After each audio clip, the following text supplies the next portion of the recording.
nice to get to talk to you today. It's nice to talk to you too. Look at this. Look at this private conversation you and I are having in front of thousands, if not millions of people. Exactly. No pressure at all, right? No. So you're in Austin today, and you are doing this fabulous runway show tonight with a very unconventional item, the towel jacket. Oh, I'm happy you brought it up because it's literally next to me. You can't see me yet, but right to my right is a towel jacket. Dos Equis actually called me and they're like, we're doing something called Summer Essentials. I go, I don't follow. They go, we're making a jacket made out of a towel. I go, I do not follow. You're making a jacket out of a towel?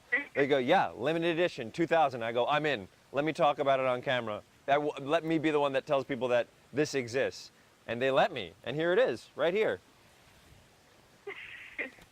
Well, and it seems like this is an idea that suits you very well. You're a very unconventional guy in the industry, and you have your own very prominent personality. I think this is just perfect for you. It feels fantastic. I like that my reputation around town is that A, I would be wearing a jacket made out of a towel, and B, that I'm unconventional. Like I put on like the wrong shoe on the wrong foot, or I'm like just a weird Mr. Bean character that walks around Hollywood all day.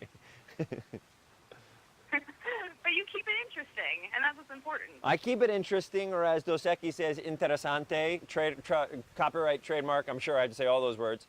But listen, it's here right now. We got a towel jacket, we got a fanny fridge. It fits a six-pack, which both, to me, is, I mean, what else do you need? You need, when you land on an island, you need water, food, shelter, and a jacket that looks luxurious made out of a towel that only 2,000 are made, and it costs so much money that surely they won't sell out. Right, exactly. And it was the runway show that you're doing tonight in Austin, which is the perfect city to be doing this in. Are you going to be on the runway yourself, or is it other people that are going to be showcasing it? I think I'm going to be runway adjacent, and then if they're allowing me to be on the runway, I'll jump on the runway. I'm not sure if I'm allowed on the runway, because one time I was so good on a runway that a series of different fashion lines told me, you're too good, you're making all the other runway people look bad. And I was like, oh, I get it. So like I destroyed the runway. So I'm not sure if I'm allowed back on, but I'll be adjacent if not near it. Right, exactly. Yeah. Well, nothing's really stopping you, so hopefully you get to be up there again. Thank you. A lot of people call me unconventional and that nothing really can stop me. Those are the two my parameters. Those aren't bad parameters to have, though, at all. Nice. I appreciate that.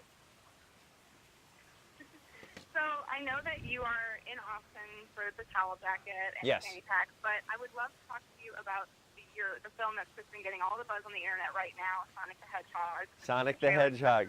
Sonic the Hedgehog. Coming out in November. I play the voice of Sonic.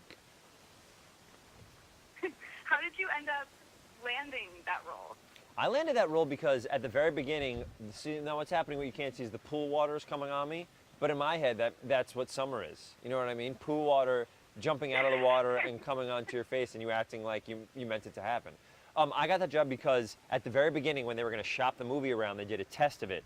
And they said, just for the test, is it possible for you to do the voice? And I said, I'd love to. You know, I'm a huge video game nerd. And so I did it. And then they liked it so much, they kept me for the real movie. And I got to do the table reads and I got to help, you know, punch up some stuff. And it's been really exciting. The movie itself, I mean, they're still working out. The Sonic design is under construction, but the movie itself, you know, is so fun. And Jim Carrey's so good in it, and James Marsden and Tika Sumpter. I think it's going to be really good. Yeah, what was it like? And I know you were, you know, primarily doing voice acting, obviously. Yeah. But I'm assuming you got to work with a lot of these people. What was it like getting to work with people like Jim Well, Carrey? listen, your assumption is very smart, but primarily incorrect. No, but I got to go to set once or twice. But then for me, I go in a booth and I watch the footage. And, you know, like, Sonic isn't really there yet. It's just like a stick figure drawing or like a drawing or like a doll or something like that. And then I kind of do my stuff after. But I got to go to set beforehand and meet Jim Carrey, who's an idol of mine. You know, I'm a comedian who grew up in the 90s. So the idea that Ace Ventura and all those movies are like the biggest thing to me. So the idea that I got to meet him and him be so kind to me. And he's so funny in it. And you feel like hints of that old school Carrey in it too, which is great. I love all of his stuff. Yeah. That's so cool. What did you, because this is not the first time that you've done voice acting. You were also Kid Mark in Turbo and recently Dewey in DuckTales. What do you enjoy so much about voice acting and what made this particular voice acting experience unique for you? That sounds like an incredible question, and not that you just read it out of a paper. It felt like that came from the heart.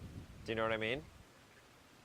It did. It really did. For me, voice acting, I grew up on animation. I grew up on DuckTales. I grew up on Tiny Toons. I grew up on all that stuff, the Disney Afternoon. So I always wanted to get into that world, and same with video games. So it's always been a thing I love to do. And also, you get to be like your wackiest, craziest self. And also, I'm trying to dominate the market on blue characters. So I've got Leonardo on Teenage Mutant Ninja Turtles, Dewey and DuckTales, Sonic the Hedgehog. I played Skid Mark and Turbo, so anything that's blue, I'm trying to like jump after. So watch out, Mega Man, or every Smurf. Time to wrap it up. Does blue resonate with you particularly? Blue is my favorite color. Yeah. Oh, that's perfect then. Yeah. And you're in an industry that you love, doing blue characters. Yeah. What else do I need? just the fanny pack and the towel. Yeah, that's exactly right. All I need is my blue characters, a fanny pack, and a jacket that is literally made out of a towel that they put some gold line or some red lining on to make it look like extra classy. That's perfect. So you actually segued me into my next question perfectly. So Okay. because you starred as Leonardo in Disney XD's Rival of Teenage, the revival of Teenage Mutant Ninja Turtles, Yeah. and which recently wrapped up its first season, which is cool.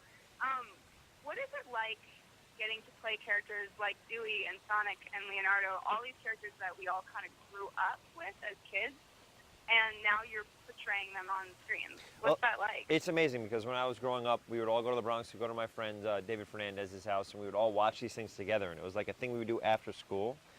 And so the idea that maybe kids are doing that, or maybe people like me who have had kids, and they're watching it as a family, it's amazing. That stuff is like half the reason that I love doing this. The idea that the experience that I had as a kid maybe could be something similar to like, you know, a geeky kid growing up now and really loving this stuff. So it's stuff I love. You are a major cartoon video game person. Did you use a lot of that love to channel the character of Sonic? And what are you most looking forward to with this film and other people seeing it? What I use kind of is like the first couple games and stuff like that, the idea of what it is, like this young kid that's super excited and really wants to get after it and do all these things, like using that energy and excitement from Sonic to push into it. And I'm excited for people with the movie to see, first of all, the idea of what it looks like in movie form, like this big budget fun thing, and to see Jim Carrey, man, play Dr. Robotnik is going to be incredible. Thank you very much. What a fun little interview. Yeah, this was super fun. I'm so glad I got to talk to you, and good luck with the show tonight. And I can't wait to see the movie also. Thank you. Have a good one. Thanks, you too, Ben.